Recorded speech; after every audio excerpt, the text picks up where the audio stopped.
नमस्कार बंधुरा अप्सरी स्टिच चैनेलेर आरो एकटी भिडियोते जानाई आपनादेरके स्वागत। आज आमी आपनादेरके देखाबो किभाबे बाच्चा छेलेदेर फतुया जामा तैरी करते हय। आसुन ताहले देखे नेওয়া যাক। प्रथमेই आमी 15.5 इंची लम्बा मापेर एकटा कापड़ निये निয়েছি।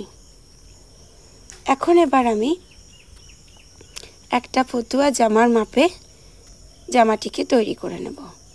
প্রথমে আমি সামনের পাটটি কাটিং করে নেব। প্রথমে লম্বালম্বি ভাবে ভাঁজ করে নিলাম। এখন এবার নিচের দিকে সামান্য একটু মুড়িয়ে জায়গা রেখে বাকি আর্ম হোল এবং ফুটের মাপ আমি নিয়ে নিয়েছি। এখন এবার লম্বার দিকে 16 इंची মাপ করে বরাবর দাগটা টেনে দিলাম। এখন এবার সামনের গলা কাটা রাখবো 2.5 इंची, তাই 2.5 इंचीতে দাগ দিলাম। আর গলাটা নিচু রাখবো 3 इंची, তাই চার কোণা একটা বক্স তৈরি করে দিলাম। আর আর্ম হোলের মাপটা নেওয়ার পরে চার কোণা বক্স করে আলতো হাতে মিলিয়ে দিলাম। আর ফুটের কাছে 1/2 इंची ডাউন করে দিলাম। এখন এবার যেহেতু এটা সামনের পার্ট, তাই সামনের বোতামের জন্য আমি পুরোটা কেটে রাখলাম। এখন এবার বোতাম এবং ঘাটি করার জন্য যে বাড়তি কাপড়টুকু রেখেছি সেই কাপড়টুকু ভাঁজ করে রেখে সমান মাপ করে পিছনের পাটটাও কেটে নেব। আর 1/2 इंची ডাউন করে পিছনের গলাটাকে কেটে পুরো অংশটাই কেটে নিলাম। এখন এবার নিচেতে সামান্য একটু কাটা থাকবে বলে একটা চিহ্ন করে নিলাম। এবার আমি পাইপিং দেওয়ার জন্য একটা আলাদা একটা কাপড়কে তেরচা করে কয়েক টুকরো কাপড় কেটে রাখলাম। এখন এবার সেলাই করে নেব। আসুন তাহলে দেখে নিই কিভাবে সেলাই করছি। প্রথমেই কাপড়টিকে সোজা দিকের সঙ্গে সোজা দিক মিলিয়ে রেখে কান দুটোকে জয়েন্ট করে নিতে হবে।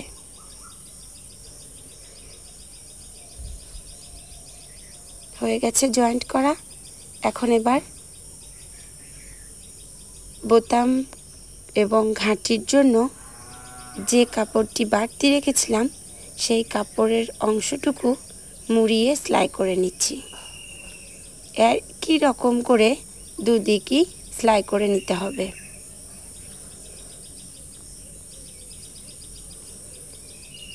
সেলাই করা হয়ে গেছে। এখন এবার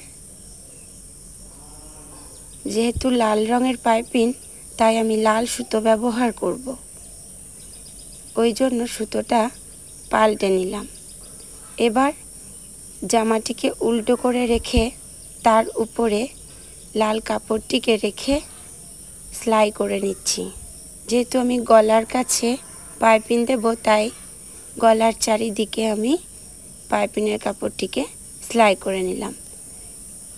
এরপর জামাটাকে উল্টে নিয়ে সামান্য একটু মুড়ে একদম কিনারায় কিনারায় সেলাই দিয়ে নেব। সেলাই দেওয়ার সময় লক্ষ্য রাখতে হবে যেন কাপড়টি কোনোভাবেই কুঁচকে না যায়। কুঁচকে যাতে না যায় তার জন্য কিন্তু আমরা তেরচা করে কাপড়টিকে কেটেছিলাম।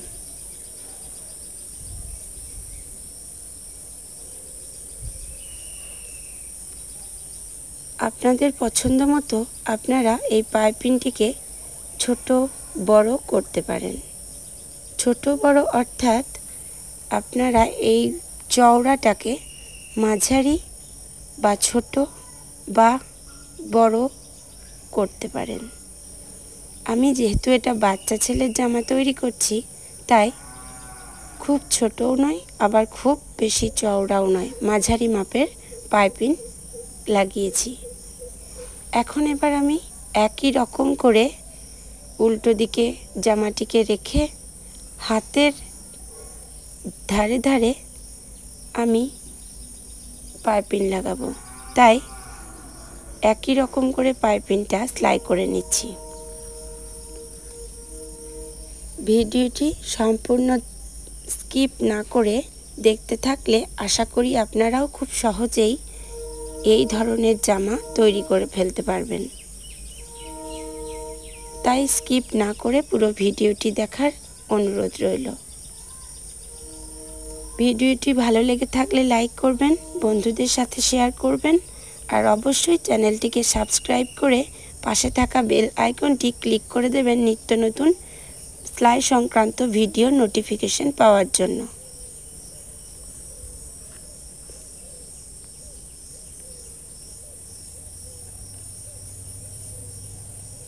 হয়ে গেছে আমার পাইপিং লাগানো। এবার আমি আরও একটা হাতের পাইপিং একই রকম করেই লাগিয়ে নেব।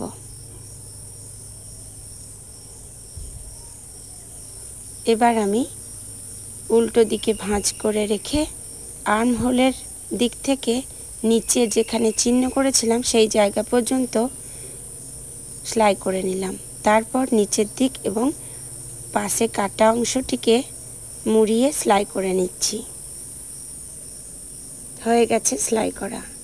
এখন এবার ঘাটি এবং বোতাম বসানোর পালা। দেখুন আমি কিভাবে ঘাটিটা করে নিচ্ছি।